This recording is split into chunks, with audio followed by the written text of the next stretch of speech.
You may have caught frequent headlines about fears that the Indian government will breach its fiscal deficit.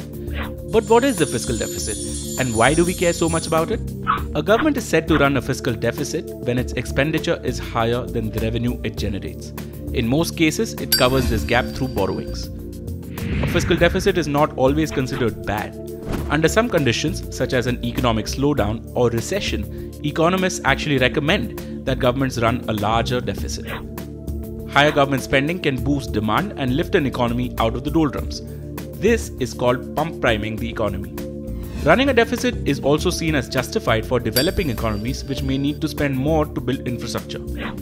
But there are downsides to running a fiscal deficit.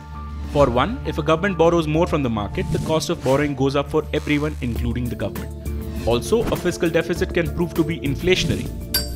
This can be understood in two ways. If government spending generates additional demand for the same amount of goods and services, those get dearer.